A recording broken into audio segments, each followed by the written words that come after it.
So, what's up, Ben? So the reason I'm having you on is because I feel like well, I've probably spoken the most with you about this stuff in the recent weeks and months and stuff. Also, I just kind of miss you in general. Miss you too. It's been a while.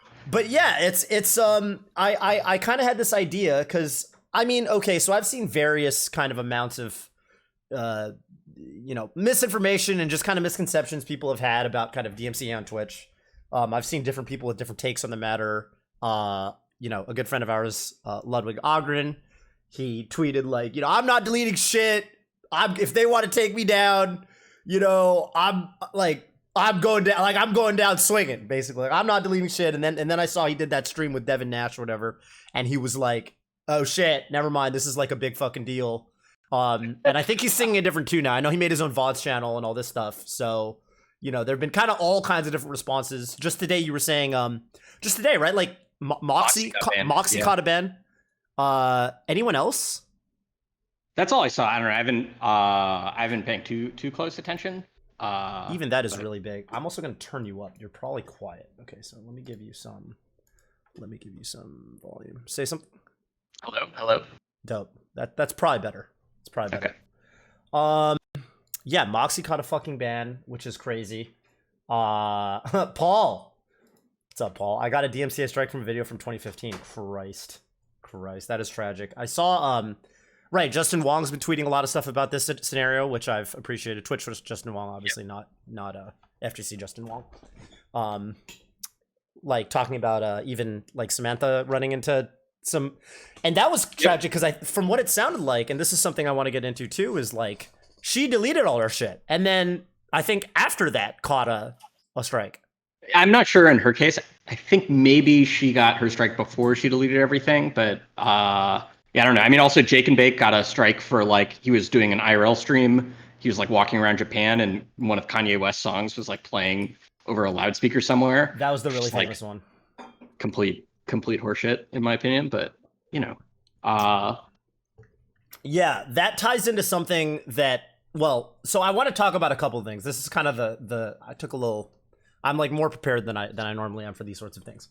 I want to talk about, like you mentioned, a brief overview of like DMCA misconceptions people have, what applies in this situation, which in particular is the safe harbor kind of clause, and how Twitch operates as a safe harbor, which is I think a phrase a lot of people aren't even really aware of. I've seen, I want to talk about kind of how we got to this point, like the history of Jason Basis actually put out a pretty good tweet thread about the history of like how like DMCA takedown tool on Twitch started, in the Justin TV days, even, and how which kind of shows how dated it is, but also how we got here, what Twitch did, what Twitch didn't do.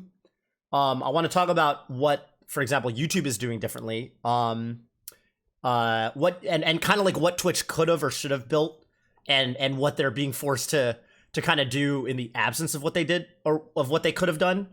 And then just like going down the list of the biggest misconceptions that I think people have on the internet, because I mean, I've seen all manner of like conspiracy theories. I don't think people really understand how Twitch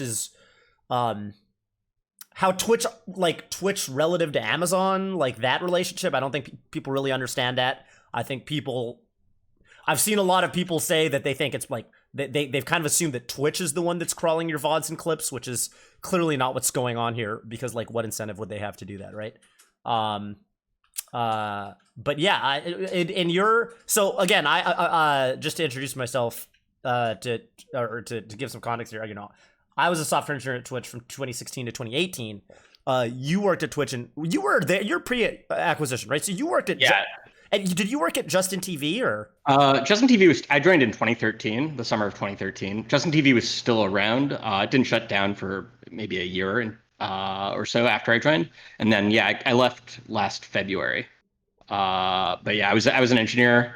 Right now, I don't know. I've been working to get Joe Biden elected, which thankfully worked. So nice, well done. So yeah, with you having actually worked at the company for kind of when some of the stuff actually got built, tell me how we got into this position. Tell me how like that. Yeah, I guess brief overview of DMCA and Twitch opting to become a safe harbor and that stuff. Yeah, so first off, I just want to say I'm not a lawyer, and this is not legal advice. Oh, yeah. Just to be very, very clear. Neither one of us are lawyers. But I assume most people know that. Yeah. So let's see. The DMCA was a law that was passed in 1998. It stands for the Digital Millennium Copyright Act. It was based off of, I think, a World Trade Organization copyright treaty. So most other major countries implemented it around the same time. It has, sort of two main sections that people talk about. There's a section 1201, which is like an anti-circumvention section. The section that most people talk about when they refer to DMCA or DMCA takedowns is the section 512, the safe harbor provision of the DMCA. And basically, the way that it works is that if you're an online service provider, if you're like a website like Twitch or YouTube or any other, like Google even, you can choose to take this safe harbor provision, or you can choose not to. You get a choice. Right. But once you choose not to, you basically can't go back. Right. And so the safe harbor is basically saying you're allowed to have user generated content on your website that may or may not be infringing via copyright. But if you take safe harbor, you have to listen to the content owners, the copyright owners, when they issue what are called takedown notices. And when a takedown notice comes in, you basically have to be hands off. You basically have to say, okay, this takedown notice, it was written by a lawyer for a real company. Like if it was written, on a Post-it note, that doesn't count. But if it looks legitimate, you basically have to take down that content and then sort of wait for those two parties, the content creator and the copyright holder, right, to figure out their differences. But by taking safe harbor, the company, Twitch in this instance, is just sort of saying, my hands are tied. I'm not going to put my thumb really on the scales here. If they wanted to put their thumb on the scales, then they're going to be liable for basically all of the content on their website, right? And Twitch obviously doesn't want to do that. They want to take the safe harbor provision. They want to take safe harbor so that people can upload content and then they won't get sued. They won't be liable. Yeah. Side note here, by the way, are there actually any examples of companies that kind of taken a bunch of user generated content and actually decided not to claim safe harbor and that they're actually just like incurring the liability? I can't even imagine why you would do that. It almost sounds like a formality. So. I guess I'm saying it almost sounds like a formality. You know what I mean? It's like, why on earth would you not, kind of thing. Yeah. I mean, if you're dealing with user generated content, you basically always you just have to, right? Yeah. Right. Yeah. Okay. So this was should we? I mean, like we can talk a little bit about. I don't know if this is interesting or like, I guess something we should share, but like kind of like this, like the case that. Because originally, I think, Jason kind of alluded to this in his Twitter thread, which I might pull up because I think it's interesting. I think I did retweet it, but yes, the history at Twitch and Justin TV is pretty interesting. I mean, Justin TV started originally with Justin, live streaming his life, and then after about a year, they decided that they wanted to let anybody stream themselves, right? Mm-hmm. And so this was working fine for a little while, but people, unsurprisingly, on the internet decided that this platform where I'm allowed to stream live content, that'd be great if I want to like restream football games or specifically UFC. And right. UFC got really, really, really upset, unsurprisingly, because prior to that point, sort of how these takedown notices work, if you had a video on YouTube or you had a tracker, a torrent tracker or whatever, right? The content holder, UFC in this instance, would send a legal letter to the legal department. The legal department would review it, and then they'd take the content down. But in the case of UFC and on Twitch, right, like the UFC fight is Saturday night. And if Twitch doesn't do something immediately, if they wait until Monday morning for that letter to be opened and read by a lawyer, then, the damage is already done. Right, right. And so UFC got really, really, really upset. And I think also the NFL. And so the CEO of Twitch at that time, Michael Seibel, was actually brought in front of Congress. And there's a video on C-SPAN archives if you want to go watch it. Oh, wow. Where I did not where he had to defend basically himself. And sort of the output of that, or the outcome of that, was that Twitch decided to work with these content creators to give them, a way to expedite their DMCA takedown notices. And so the way that it worked for a very long time, even up to the point where I left, was that these content owners, these copyright holders, had this basically special kind of account. I mean, Jason refers to it as basically a Google Doc, but yeah, it wasn't super special. It wasn't super complicated. But like Warner Music Group had this special account, or UFC had this special account where they could just point to a channel and then it would immediately issue that takedown request, and that channel would immediately go down because, again, they wanted to avoid people restreaming UFC. And the important part to note here, I think, that people get mixed up with Audible Magic in particular, is this is a manual process. Yeah. This is specifically, someone has to click that button. Yeah, somebody at UFC has to go look through the directory, see that UFC is being streamed, then go log into their account, type in that URL, that channel name, and then click the takedown button. Mm-hmm. And that I to my knowledge, nothing has changed in terms of there has always been that little page on the admin dashboard or whatever where you can take a look at the DMC takedown requests and stuff like that. And I don't think that has been touched, right? Like the process of issuing a DMCA strike is just, I think the only thing that's really changed between now and then is that it seems like that the RIAA, I suppose, is doing it at sort of an automated programmatic level, right?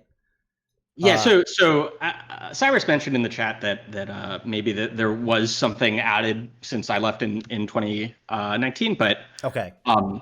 But yeah, I mean, up to this point, up to a couple months ago, it was mainly only large video copyright holders. It was if people were restreaming The Simpsons, or people were streaming Family Guy, or people were streaming NFL matches or football matches, soccer matches. Those were the types of copyright holders that got access to this and issued the majority of takedowns. Right. And so the big sort of thing that changed is that the RIAA, the Recording Industry of America, Association of America, said I want an account, which makes sense. They represent groups that are large copyright holders, or maybe the individual copyright holders applied for accounts, and they got them. The big difference is that instead of taking down live streams for restreaming wholesale UFC games, they're issuing takedown notices for people streaming music in the background of their streams, or clips of music in the background of the streams. I mean, the thing that's most egregious to me, that difference, the thing that's most egregious to me about that point is that it's not like somebody's watching Rihanna's latest music video on stream and that's the only thing.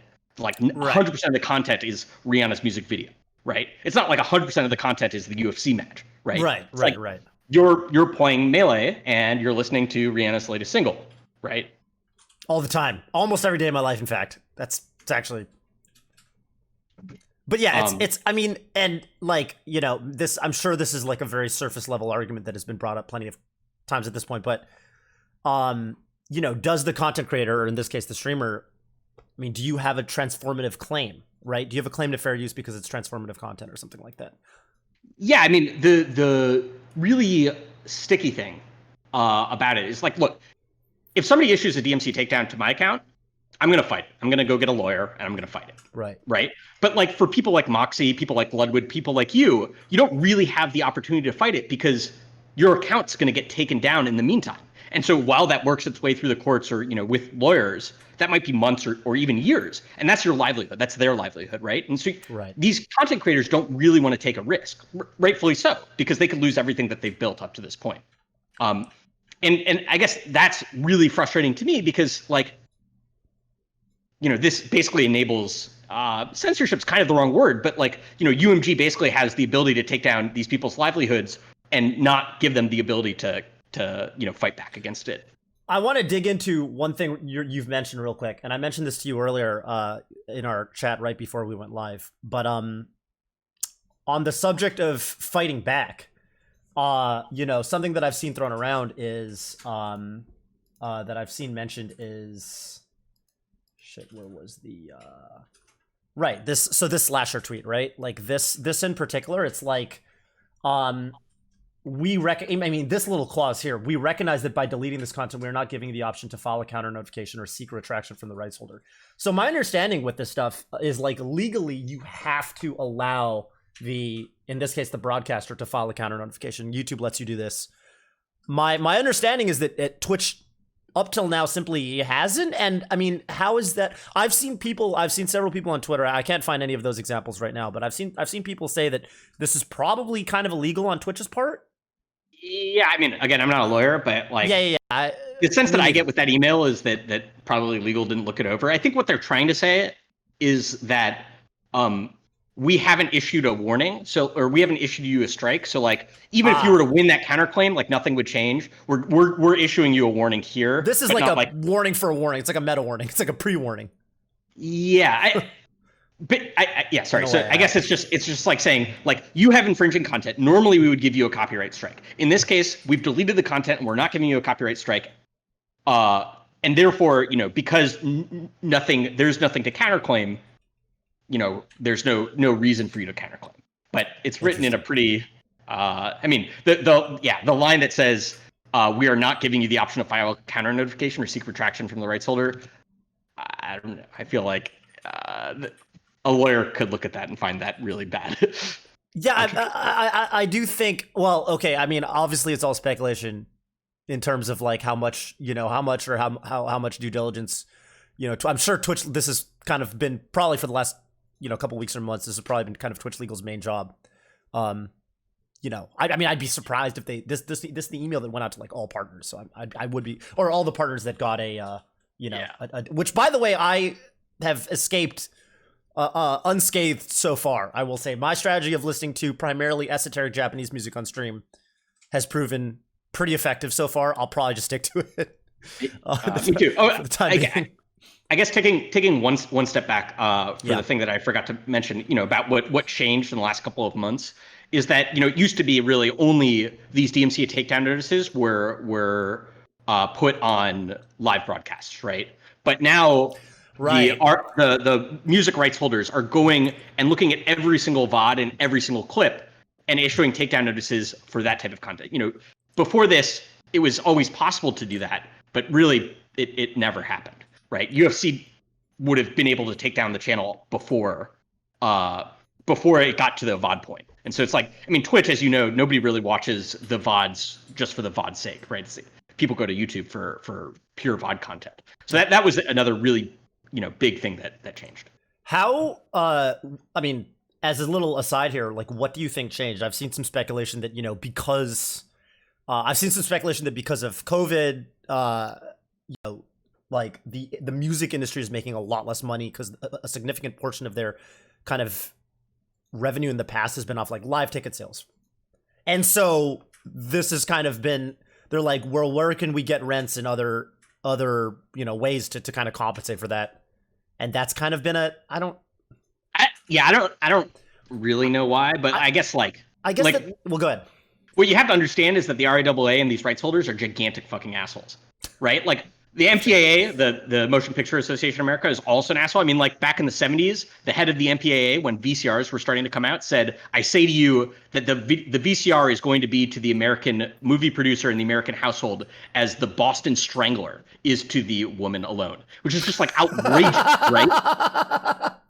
They're just lunatics. I mean, think about it this way, right? These are lobbying groups, the RIAA and the MPAA. Right. They're not that much different from like the lobbying groups of big oil, right? And like we've seen what they've been able to do, right? Or get away with. I mean, the thing that it always comes back to for me is like when I think about kind of corporations and groups like that kind of exercising their powers in scenarios like these. It's like, what do they think they have to gain, right? Like you wouldn't just. It's like, do they think that there's some sort of rent that they can kind of extract from? Like, what? I don't really understand how this isn't even. Sure, they've got more lawyers than they probably know what to do with, but still, I mean, I can't imagine this turns into some sort of net. Yeah, I think they can. I think probably what's happening is they're conflating control with rent seeking, right? Like back in the 90s when Napster was around, right, and file sharing of music files got really, really big. Like the people on the tech side were basically saying like, hey, if you can come up with a product that's like Napster where you charge money for all of the songs, we'll pay for that. And that's what happened with the iTunes store. Like when the iTunes store came out, lots of people stopped using Napster and bought their songs. Right now, lots of people use Spotify. Mm-hmm. I don't download music anymore, don't pirate music anymore. And so I think to some extent, there's this conflation between if we have control, if these organizations have control, then we get money. When in reality, like, they need to think out. I don't know. In the 90s, they needed to think outside the box, which is like people. The reason why people are pirating content back in the 90s was they wanted to listen to music on their computers. If you provided them a way to listen to music on their computers conveniently, they would happily pay for it. People were buying CDs prior to that. Yeah. Once they did that, Spotify makes a decent amount of money for the record industry. And so does the Apple iTunes Music Store. Right. But yeah, I don't have a good answer for why now. I mean, the RIAA has been doing this in other places as well. One of the most famous examples is that they issued a DMCA takedown request to GitHub for this program called YouTube-DL, which is a command line program that allows you to download arbitrary videos off of YouTube, which is like, again, pretty egregious, right? Like there are plenty of reasons to download videos off of YouTube besides piracy. How did that shake out in court? It hasn't quite yet. I mean, the CEO of GitHub said that he would try to figure out a way around, like figure this out. The specific claim that they made is that in one of the test files of that application, they wanted to test that going forward, YouTube DL could download music videos basically that might have extra copy protection. And so a URL to one of the Vivo videos on YouTube was in one of the test files. And so that's what they were, specifically DMCA claiming. They're saying, a link to this content in this way is therefore infringing, which, may or may not hold up in court. What is Blur saying in the chat about DMCAing searches? Yeah, so I mean, as I said at the top, right, online service providers, online service providers includes not just Twitch and YouTube, but it also includes Google, right? Google. So like, again, back in the 2000s, one of the most common things to do is for you to type into Google, like, the Matrix download or the Matrix torrent. And so there's some case law on the fact that linking to infringing content is also DMCA-able. And so Google, if you ever search things like that, if you scroll all the way down to the end of the search results, it says, this many things have been removed from DMCA takedowns. And that's what that's referring to, is that Google doesn't want to link to these websites, these, torrent trackers or other media share sites that have infringing content on them. And they've received these DMCA takedown notices from those rights holders about specifically those search results. Wow. I guess I'm kind of shocked that so this went to court at some point, and that actually held up. Like there's like a precedent for that sort of thing. I mean, I guess I'm shocked that Google could be potentially liable for if they actually linked you to this stuff. Yeah, so I was reading on this about this a little bit more in detail earlier, and like it hasn't been completely settled, but I think Google's erring on the side of caution because, again, and this is the problem with Twitch and Amazon and YouTube and Google. The other side of this is that these large multinational companies want to be nice to the rights holders because they need them for other reasons. And I know you brought this up in the outline at the beginning, but like Amazon wants to have Amazon Music, and so they don't want the RIAA to be super pissed at Amazon, or else these rights holders won't give them licenses to have Amazon Music. Same with Google and YouTube. Google wants to sell movies in the Play Store, right? So they don't want to piss off the MPAA. I mean, I'm surprised that it works that way at all. Like, piss off to me is an interesting phrase because it seems to me, and maybe I'm just looking at the numbers wrong, but it just seems to me that like Amazon Music purchasing licenses or purchasing licenses from rights holders like the MPAA or not MPAA, but in this case RIAA, I suppose, or an associated artists and rights holders. I'm just surprised that that's not a kind of a net positive for everybody. Like, they've got to get money from somewhere, right? Like, who else is going to buy their licenses? Yeah, I mean, if you look at the sort of industry news on it, the letters that the RIAA has written about, the editorials that the RIAA has written about this, basically they woke up one, the way they read it is they woke up one morning and noticed that, hey, look, Twitch doesn't actually own, and these streamers don't actually own broadcast licenses for this music. Right. And so, maybe to some extent they think they can get that. They can get that. Right. Kind of but it sounds like, I mean, from everything I've seen so far, they sort of and this is kind of why there's kind of been this layer of deflection, if you will. It feels like, I mean, I think they probably know that streamers can't afford to really pay those broadcasting licenses, and I think it seems like they're trying to get it from Twitch or from Amazon, right? Which has kind of shaped the mess. Like, if you kind of read between the lines from the messaging that Twitch has sent to partners, that's kind of what's going on. Is like holy shit, we're in deep shit right now, and it's kind of us or you guys, sort of thing. I mean, I guess while we're on this subject, I wanted to ask about kind of, so this is like a take that like you know, Hanzo Gonzo, you know, had that I thought was interesting, which is like, how is it that, and I don't really have an answer to this question, which is like, how is it that Amazon can't negotiate with the music writer? I mean, they're doing this for Amazon Music, right? Like, clearly you need, they have licenses that they're paying money for Amazon Music. How is it that it is true? Like, how is it that Amazon Music just hasn't been integrated? And I mean, we know the answer, which is that Twitch just hasn't had to think about this before, and building things takes time at companies like Twitch. But yeah, I mean, there's a couple of things. First off, Amazon and Twitch are like pretty separate entities, right? Right. Amazon runs Twitch runs relatively independently from Amazon, or at least that was the case when I was there. Mm-hmm. And so like the guy, you know, or the people at Amazon Music who are making those decisions and talking with their counterparts on the RIAA side are so separated from, you know, the lawyers or the people at Twitch, right?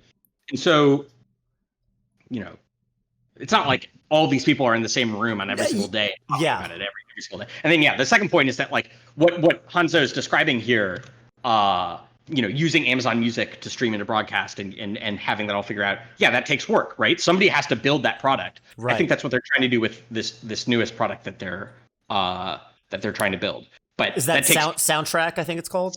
Yeah, Soundtrack. And also, those are two separate licenses. Like the license that the recording industry gives to Spotify or Amazon Music to allow people to listen to music is very, very different from a broadcast license, right? Like, for example, you know, you can go listen to Rhapsody in Blue on Spotify, but United Airlines spent like millions and millions of dollars buying the rights to Rhapsody in Blue to play in their advertisements. It was one of, I bring that example up specifically because it was like the most paid for a single song. Yeah. Great song, by the way. Great song. Yeah. Yeah. I mean, it's okay. Yeah, that all makes sense. And I think I don't know, man. It's just, I mean, like I think one of the largest, you know, to kind of talk about some of the misconceptions that I think people have about this whole ordeal. I think one of the ones is that like, okay, one, I think it's good that you mentioned kind of how separate Twitch and Amazon, you know, kind of how they kind of you know, operate independently from each other. And two, I think one of the biggest sources of confusion is that I think I've seen a lot of people who I think are under the assumption that Twitch is kind of more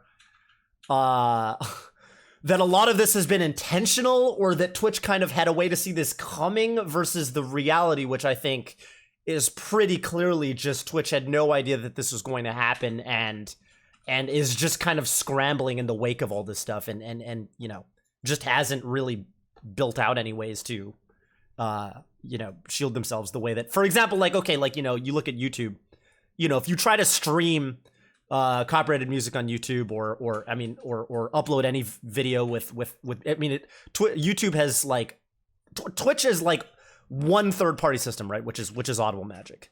YouTube has a very, very sophisticated, I mean, clearly they've spent much more time on this. So like to the first point, right? Like, you know, I suppose in the abstract you could make the argument that Twitch, you know, didn't see this coming, but like they've known that the DMCA system like could have, that RIAA could have done this for the last 10 years, right? They just chose to sort of kick that can down the road and not worry about it because RIAA hadn't done mass takedowns like this yet.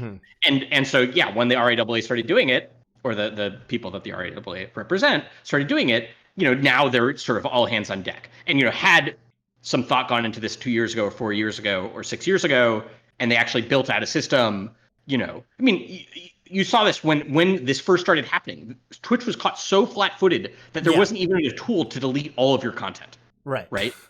That was the first thing that they rolled out, was like, here, now you can delete all your clips, which, by the way, as an aside, is a soft deletion, right? Right. A lazy deletion, essentially. And that's why people like, I think Samantha Wong, but I don't know. I mean, definitely I've seen people where they were like, yeah, I deleted all my fucking content and I still got a takedown notice. That's just because the cron job or whatever to actually go and delete the files off the CDN hasn't actually run yet, which I think is super embarrassing. Yeah, exactly. Like, so the way that deletion happens on Twitch is that you hit the delete button. It marks, is deleted as true in some database somewhere. Right. So when you go visit that VOD, it shows the little page that says this video is deleted, but the actual underlying file is still there. And so, Twitch runs this little script every week or so that goes and looks at all the things that are, is deleted as true, and then actually goes and deletes those files off the server. Yeah. Yeah. But yeah, that wasn't even there. When did that get built? Like June, right? Or no, more recent than that. Had to deleting all the content? Yeah, no, that was like August super or recent, September. Right? Yeah. Yeah. Because I remember Commander Root built his own tool in the meantime while they were waiting for just Twitch. using the Twitch's public API, I assume. Yeah, I guess. Sorry, you go ahead. You touch on this one thing that I think we neglected to bring up before, which is that it's not like Twitch is saying, "Hey, RIAA, here's all of the VODs and clips that are infringing, go take a look and issue these takedown requests." No, the RIAA is doing, I assume, is doing nothing different from what you or I could do. They're just querying through every single VOD on Twitch, putting it in their system, seeing if it's in violation of a copyright they hold, and then issuing a takedown notice on it. They've just built a script that will do this automatically and run through all the videos. Right. The other thing I wanted to bring up around YouTube is YouTube had this problem happen already. And the reason why YouTube is so sophisticated on this is that YouTube had this big legal case against Viacom in the 2000s. Yeah, this was like early 2000s. Yeah. Not Where, early 2000s, but... Sorry. Yeah, they got into a lot of trouble. Viacom tried to sue them for a ton of money because, as the court case went on, they found this email that was sent from the CEO of YouTube at that time that basically said, yeah, of course there's tons of pirated shit on our site, which is like Viacom was trying to say, oh, you knew, therefore you can't claim safe harbor, right? So like all of the tools that Google built for YouTube was done to be like, we just bought this company for $1 billion or whatever. Like we want to make sure that we're good. Right. We're going to invest a ton of resources into it. For Twitch, that sort of big thing didn't happen. You could argue that this is this is that, right? And then this is kind of Twitch's moment.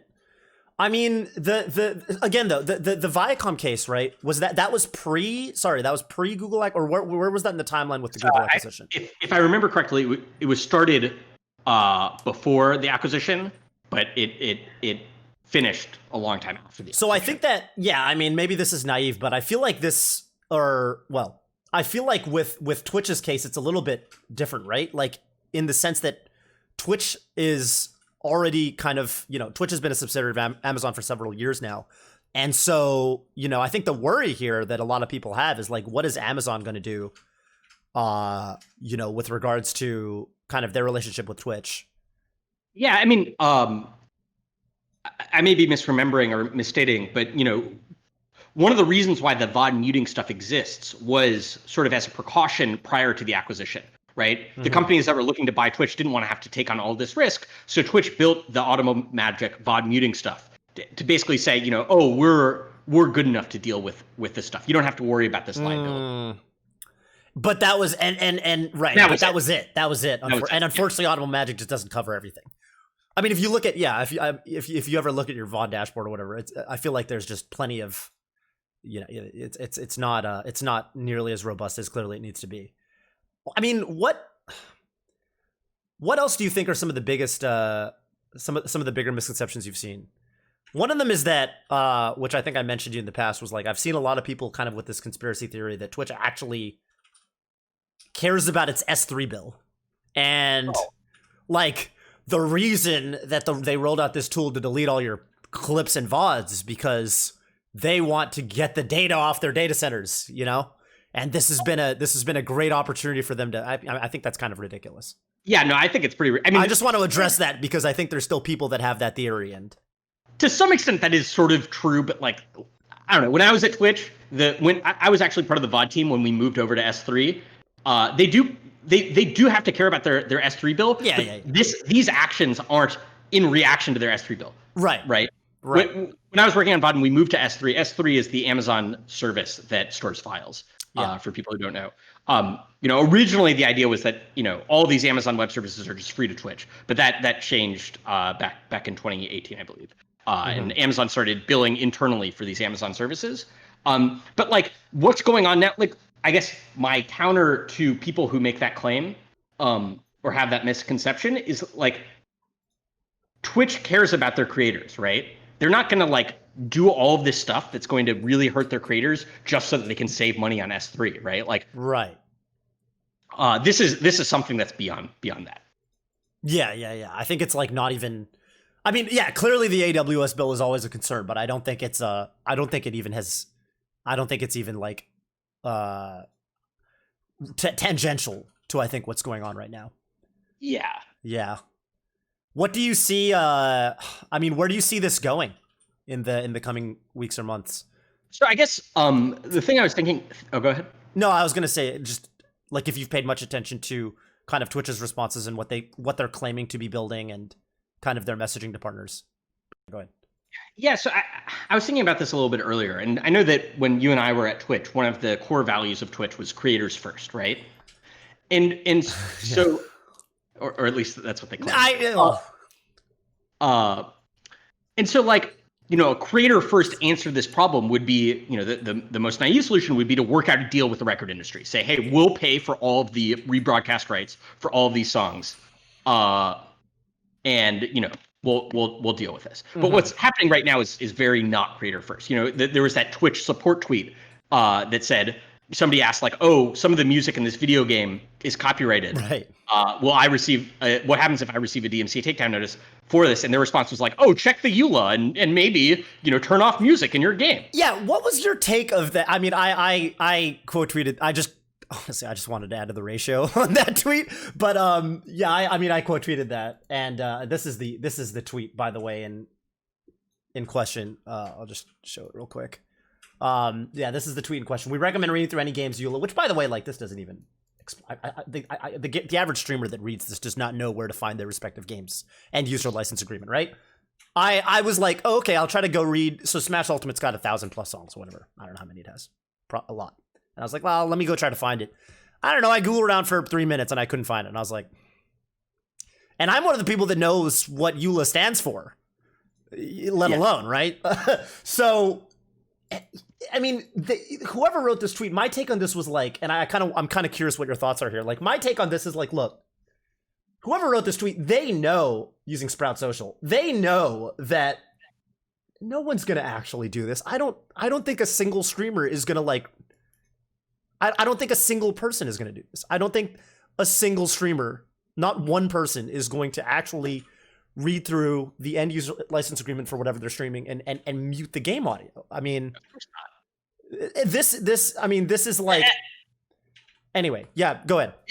My guess is that it's Twitch support is run by the support staff at Twitch, right? And like they want to make sure that they don't say anything wrong that could incur liability. Anything of the nature of a YouTube email that says, yeah, we know we've got all kinds of pirated bullshit on our website, right? Exactly. Right. And so they're just playing it safe. And yeah, I mean, even though that's not super, legalese, that is effectively a sort of legalish response, right? Like, oh, we aren't liable. Just figure it out for yourself, which I mean, to some extent is true, but it's like, I don't know. What do you think? What do you think streamers actually can do? I mean, for me, okay, I've got my ways around it. I'm also small time enough that I seem to have dodged their wrath so far. But, like, especially a guy like, you look at a guy like XQC or someone whose content is primarily like React Andy style content, right? Like, I mean, yeah, I don't even really know where they go from here, right? Like, I mean, it's okay if they're really worried about the full extent of kind of what could happen. Yeah, I mean, it just seems like kind of this touches on a point I made earlier, but like I would bet that a lot of these claims that are being made for these top streamers, if they were actually fought out with lawyers, they wouldn't hold any water, right? But again, like I said before, XQC doesn't want to risk his livelihood. And it takes time, and it takes money.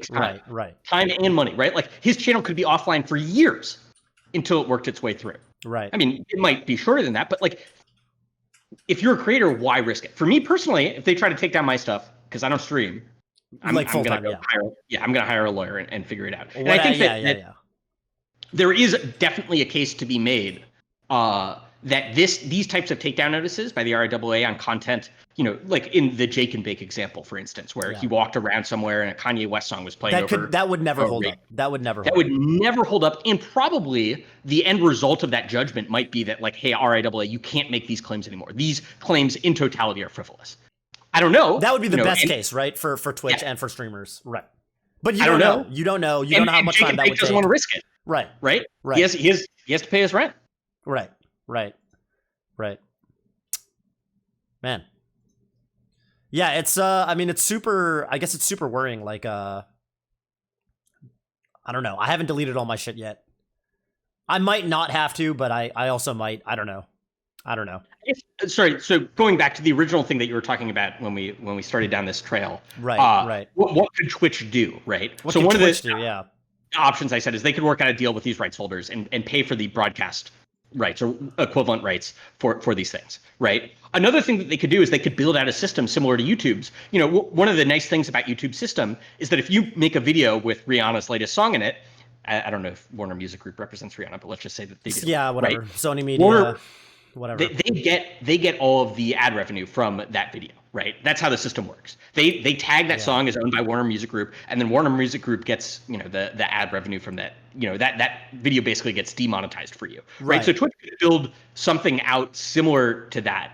I don't know exactly what it would look like, but that's a deal they have to make with those rights holders, right? That's the deal that YouTube made with those rights holders. They said, hey, we want to protect our creators in this way, but we want to make sure that you're happy. So we'll give you all the ad revenue on any infringing content. Is that going to be good to you guys? And they said yes. But you and I both know that building out an attribution system like that, both from an engineering perspective and a legal perspective. And then what do you do in the case of a video? Say I do a stream where I'm listening to, say I play video games for 5 hours and I listen to a bunch of music. Imagine working out how much of that revenue goes to each artist for each, you know what I'm saying? For each, say that's actually a current problem on YouTube, right? There are some trolls who like upload, I forget exactly the example, but like, they own the copyright to a song and then they post a video that it's a copy of another content creator's video with just their song attached to the end of it. Yeah, I've seen that. And then they claim that, that other content creator's video is infringing on their video, and then claim all the ad revenue for it. I saw something like that happen to a friend of mine once. Yeah, it's sorry. Yeah, when you say troll, you mean copyright troll, right? Yeah, it's shitty, but like for all of YouTube and all of YouTube creators, having those small trolls fall through the cracks is better than the whole system not existing. Well, I think it's terrifying because in this case, it's like, okay, so YouTube's system, which is years ahead in terms of how sophisticated it is for catching this stuff, then Twitch, it's still a problem there. It doesn't address this problem. And I think given the nature of Twitch streams versus YouTube videos, I think this would become a problem almost immediately on Twitch, right? And not even copyright trolls. I think it would just kind of happen organically. And I think it would, I don't know. I mean, it feels, that's kind of the thing that I've noticed is that a lot of the messaging so far in terms of like Twitch support and Twitch saying this is what we're kind of doing to address this stuff is like, we're tackling this from an engineering perspective and we're building tools that for now, delete all your shit. We're going to give you shit so that your future clips are going to be great and the problem's going to go away. And it's kind of been the messaging so far that I've seen has been like, we're going to build things that are going to make this problem better. But like you said, there's the other aspect of which is like striking deals, and it seems like that responsibility would probably fall on Amazon. I just haven't. It doesn't seem like that's on the table, or maybe if it is, it's just they just don't want to talk about it because those deals are too nascent and it's not worth. I don't know. Yeah, I mean, I guess it's all speculation from here, right? I suppose like any deal of that size would have to be checked by Amazon, and it's a big deal, right? Like acquiring all those rights to all those songs for all of those copyright holders, that's a big legal deal. Yeah. And so stuff like that takes time, and it doesn't help if you pre-announce what may or may not happen in the future. So yeah, the approach that they're taking, I think, on the one hand, it makes sense from a legal liability perspective, right? They want to sort of be hands off. Same with that EULA tweet. Yeah. But on the other hand, they're really not doing right by their creators, right? Like the creators are out here suffering. Moxie got his account banned, right? Yeah, that's crazy. He can't stream right now, right? Right. If Twitch were truly creator first, they would I don't know, do something different. I mean, can they do anything different like right now? I mean, obviously, hindsight's 2020 and all that. And if for example, a similar system to how YouTube's detection existed already, then that's another story. But is there anything that Twitch could even be doing better right now rather than what they're currently doing, I suppose? I guess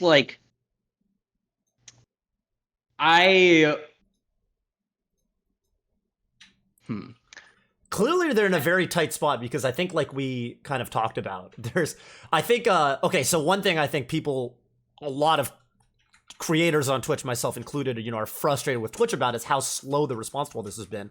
But clearly there's a conflict of interest between them wanting to respond to their creators, but also they don't want to say anything that can be used against them in court when this inevitably, happens, right? Like, and so I think that's like at any time, just as a general rule of thumb, anytime there's this sort of thing happening and people are taking a long time to respond, that's probably kind of what's going on. And so I mean, yeah, I guess it sucks, but yeah, I guess the only thing that immediately comes to my mind is that the definition of repeated copyright violators is intentionally vague from the law, right? And so Twitch's 3-strike system isn't written in the DMCA. The DMCA doesn't say, oh, if 3 strikes are out, right? Like, so Twitch could, they could say like, okay, you could get 100 strikes and then we'll take your account down, right? RIAA might not be happy with that and they might have to fight that over in court. And I assume the reason why they're not doing that is because right now the rights holders are happy with a 3-strike you're out system and they don't want to have to deal with that, especially if they're trying to strike a deal with them. I don't know if they are. Right. But that's one thing that they could do. And I think that slasher tweet is sort of like that, right? They're saying, hold on, let me pull up your stream. Yeah, exactly. That like, hey, we're not going to give you a copyright strike. We're not going to take down your channel, but like, be careful. Right. Because next time be careful. Right. This is supposed to be the homie nod. This is supposed to be the like, hey, we don't want to have to ban you forever, so just kind of play nice with us for a little bit while we get this sorted out, sort of thing. However long that might take. But that's fucked because like, what are you really going to do? I mean, some partners have done complete due diligence and they're still getting fucked. Yeah. So. No, it's ridiculous. The one of the things that somebody brought up in chat, or Blur brought up in chat, right, is that one of the alternatives to all this bullshit is for the law to change. I don't have much hope of that happening, anytime soon. But like this law was written in 1998. Yeah. Before any of these websites ever existed, right? And so it was written for a world that didn't exist yet. So of course they're going to get things wrong. And I think that looking at the legislation probably makes sense going forward to build something that actually makes sense for the real millennium, not the digital millennium. Exactly. It is kind of bonkers when you look at all of this, how much more aggro the music industry is compared to a lot of other like a lot of this is just like people know how, I think part of the reason Amazon has kind of behaved the way it has in the wake of this is like, there's kind of this tacit understanding that the music industry is fucking aggro when it comes to this shit and they're not to be fucked with. Yeah. I mean, same with the MPAA, Yeah, what is to stop the tech industry, really? Because you raise a good point and Blur raises a good point, which is like, what is to stop the tech industry from kind of going as hard as the music industry, but from the other side? It's Amazon Music is the example, right? They want to be nice to these rights holders because they rely on them for revenue, right? Amazon Music, Amazon Prime Video, YouTube Pay for movies, that kind of stuff, right? They rely on these rights holders to be nice with them, to give them their content to sell, and that drives a ton of revenue. If Twitch were an independent company, yeah, I could totally see them lobbying for their own laws. And some of the smaller websites have tried doing stuff like that. But then if Twitch was a smaller company, how much reach would they really have? Right. But like, yeah, Google, they make a lot of money selling movies in the Google Play Store. Amazon Prime, lots of people subscribe for Prime Video. And in this relationship between the tech companies and between the music industry essentially and the RIAA, it feels, so you're saying it feels like the tech industry needs the music industry right now more than vice versa. At least, because is that actually true? I mean, it's like a power struggle, right? And I don't know which side of it, like who has more power or not. Right. But that's not how they're evaluating it on a day-to-day basis, right? See, that's what shocks me, or that's what bewilders me a little bit, I suppose, is that it almost feels like no one's even questioned that dynamic. Because clearly, clearly as technology grows and there's kind of more ways for media to be shared, clearly the media is being spread more, right? People have more ways to consume, a classic example being like Spotify being built, ways to, you mentioned it earlier, ways to actually use the software that was previously used for pirating now to be used to distribute music legally. I mean, that is a huge win for the music industry. So it's it is a little bewildering to me that, a lot of these advancements have made, and it feels like the music industry has fought those advancements only to ultimately benefit from them. I mean, I don't know but maybe I'm looking at this the wrong way. I think it's not too dissimilar from when we were talking about, how Amazon Music is so separated from Twitch. Even within, Google or Amazon, the people who are in charge of the Google Play Store are so far removed from the lawyers that are dealing with copyright claims, right? And they sort of operate as two different organizations. You could argue. Yeah. And it's not like, there's this meeting of the minds. It's like, oh, actually, the RIAA needs us more than we need them, so we're going to tell them to fuck off, and then they're going to listen to it. Right. It's these independent actors are acting in their own, self-interest. And I think because of that, I mean, I think, it almost feels like that discussion just has not happened. Like, I mean, I feel like no one's even, lobbying to change the laws is something that I think a lot of small timers like me and you are saying, and Blur are saying, shit, it'd be nice if this happened, but it just doesn't feel like it's on the table right now. Like, it doesn't feel like we're even approaching that. I don't know. I mean, it's I don't even know what the timeline looks like where we and I don't know who we is, but where we work towards that, There was a small example of that happened in Google back in 2012, but yeah, basically that type of conversation, just doesn't ever happen. And I guess it's a shame because I always kind of compare it with with Twitch and with gaming, right? It's like, well, so that's another thing that I guess we should bring up around DMCA is that any rights holder can issue a DMCA takedown notice, and this famously happened on Twitch when Toei Animation threatened to DMCA all Dragon Ball Fighter Z tournaments, right? Right. Or they Evo 2013 with Melee. Right. Evo 2013 with Melee, right? They have the right to do it, but for the most part, and same with Atlas around Persona 5. Yes. For the most part, those rights holders understand, right, that if they piss off the gaming community, this is a marketing tool for them. Right.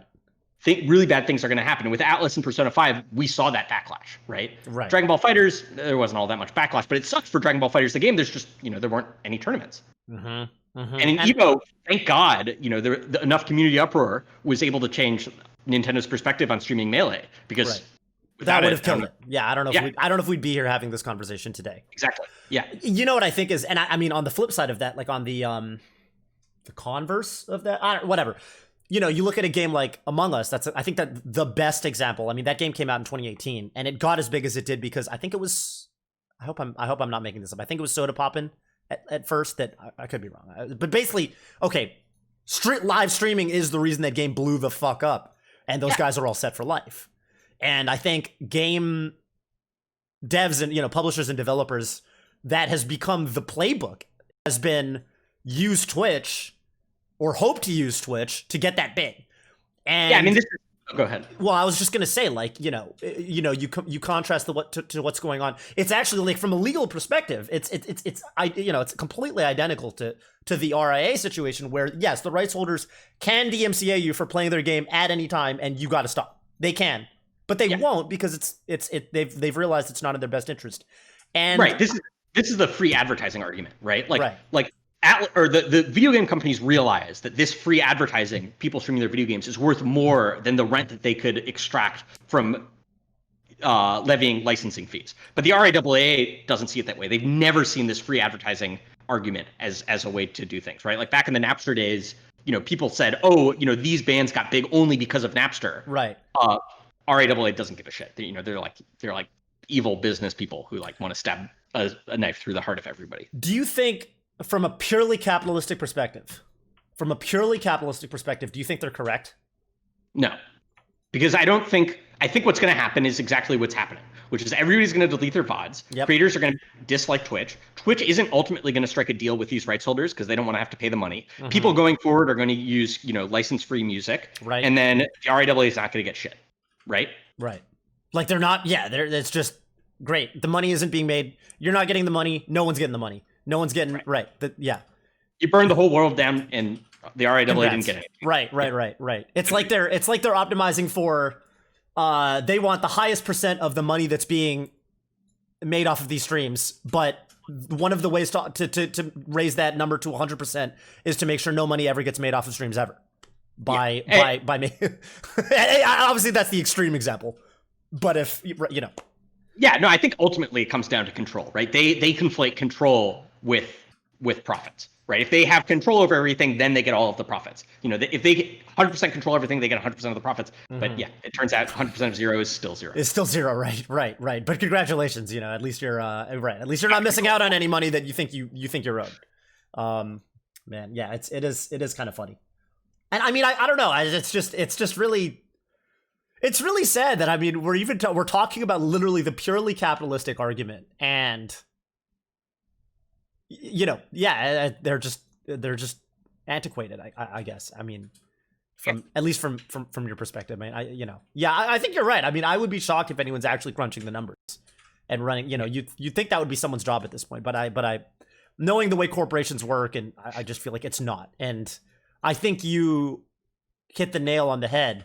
Is that how the phrase goes? Hit the nail on the head. I think you hit the nail on the head when you mentioned how, like, little, different arms of, like, for example, like Amazon Music versus, or like, Google Play Store versus, Google Legal. Those are they just operate independently.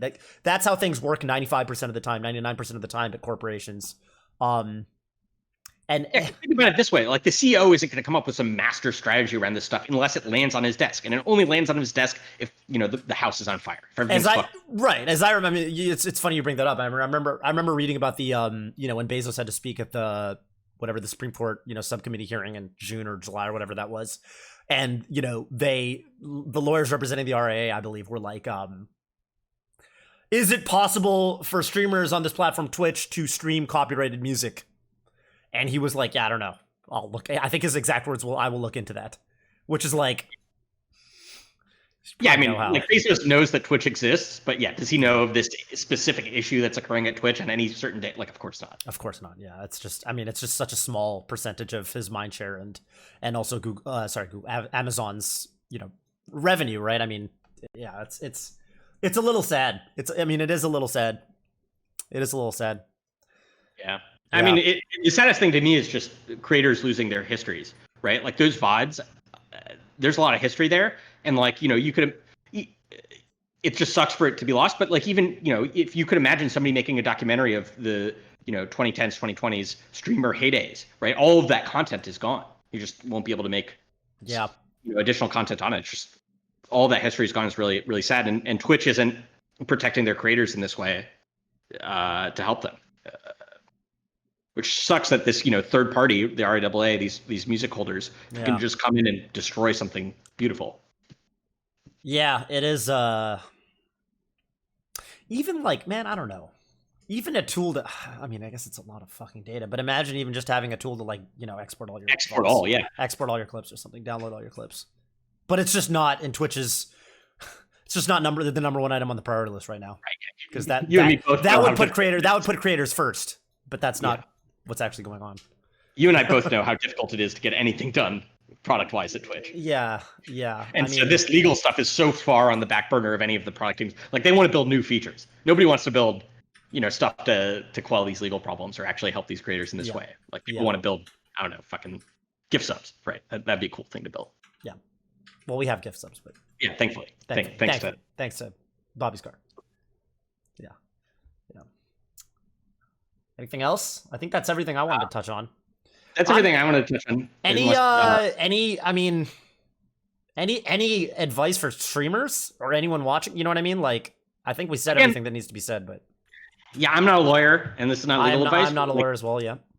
Again, from where I sit, if they DMCA my stuff, I'm going to fight it in court. Yeah. I understand that not every streamer has the luxury of doing that because this is their livelihood, but like I do think that there is a good chance that they would, ultimately prevail in those cases. Right. But it's up to them to deal with it. And I think that if they, need legal help, there are organizations like the Electronic Frontier Foundation that will likely the big F. Yeah. The EFF, yeah. Well, we'll probably, I don't know, I don't know for sure, but we'll likely be able to help them out in those cases because, the EFF is like the ACLU, but for tech stuff, right? They want this precedent to exist because they want stuff to be, the law to be read in a good place. Are there any examples of the EFF? Like, are there any, kind of recent or, within the last decade or two of the EFF kind of undertaking similar? Yeah, specifically with regards to that other section of the DMCA I was talking about, Section 1201, which is around anti-circumvention stuff. They've represented a number of different people around the anti-circumvention things and have won a lot. And one of the big things that changed about that is it used to be the way that section was originally written was that any circumvention of DRM was illegal, and they've changed it such that there are all of these carve-outs. So if, for example, if you want to reverse the DRM in a video game that is abandonware, that is now completely legal. The rights holders no longer exist. That company has been dissolved. It's completely legal to, reverse the DRM in Prince of Persia, for instance. Or I don't know. That was just the first example that came to my head. But so and I'm sure that there are other cases. I mean, the EFF definitely cares a lot about copyright, and this is sort of something that's in their wheelhouse. I think if I was speaking to somebody who worked at the EFF when the Dragon Ball FighterZ stuff was happening, and they told me that if an individual tournament actually got a DMCA takedown notice from Toei, that the EFF would represent them and probably overturn it for free. But that never ended up happening because the scare, crushed that, right? All the tournaments just didn't want to deal with this legal battle, so they just shut down. Because ultimately, it's not the EFF's choice. Like the person who kind of gets the claim, they have to want to fight it. Exactly. Right. Exactly. I mean, yeah, it is. I guess I'll also say law is fucking weird. I'm just gonna take a step back and just kind of say that right now. Law is so fucking weird. Yeah, no, it's pretty fucked. It's bonkers in a lot of ways. I was just gonna say, if there are any big creators out there who are getting DMCA takedown notices and want to talk to me more about interacting with the EFF, I'd be happy to take them up on that. Where can people find you, Ben? They can find me on Twitter at BenSW. My DMs are open. Are you actually just BenSW, five character username? Yep. That's thanks to Jason Maestas. So. Is it? Yeah. No shit. How about that? I owe him a lot. That was like actually one of the happiest gifts I've ever received in my entire life. That's dope. When was this? It was the same time that Twitch renamed from @Twitch TV to @Twitch. I just got lumped into that request. Nice. That the BenSW clause. They stuck that one in. This shit's not going down if you don't give my boy @BenSW. He also gave @Vic the Slick to Vic. Sure. That seems a little easier, but whatever. Yeah. All right. I guess that's about it on my side. This is a good talk. I feel like I might just put the whole thing on YouTube, like unedited. Put the whole bit up on it. I mean, get the whole. You know what I mean? Just get the whole vid up off of. I don't know how the fucking saying goes, dude. I see. Without the Scar and Toph show, I don't watch it on a weekly basis. That video, so I don't have it memorized. Yeah. Appreciate everyone for tuning in. I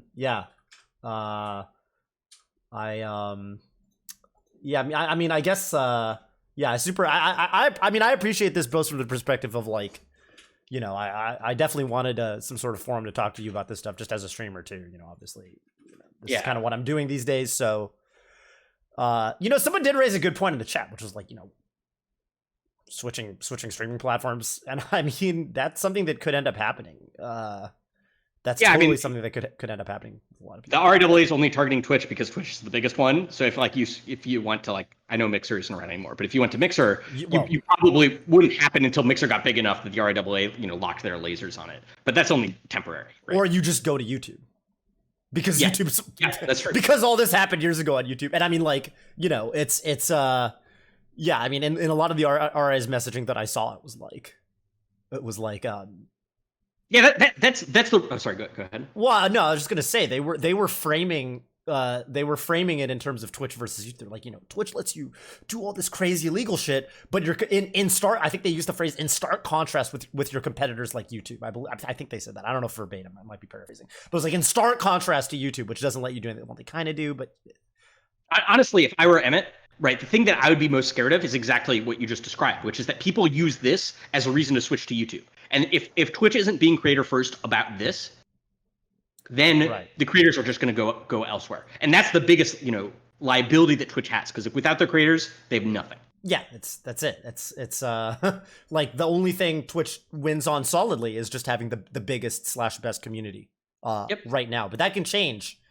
I mean, you know, like in in recent years, we've seen, you know, huge platforms basically become irrelevant overnight. You look at Snapchat, I don't know. You look at Tumblr, right? Like I hope it doesn't happen because I like Twitch. I like Twitch too. I like purple. I like the interface. I like my face on the chat. I like your face in the chat. I like a lot of other faces on the chat.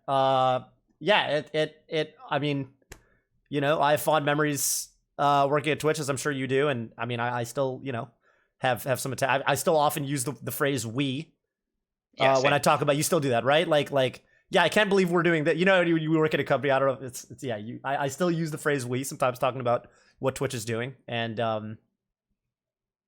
yeah, but it sucks. You know, as a streamer and just kind of, yeah. All right. I don't know what else I'm gonna be doing today. Might just do some melee or some shit. You trying to play? I have to cook dinner. I could play for maybe 15 minutes, but we could play some melee. Okay. But yeah, thank you everybody for listening. Thank you everybody for listening. Was interesting, and you can follow me at BenSW. Yeah, please follow BenSW at BenSW.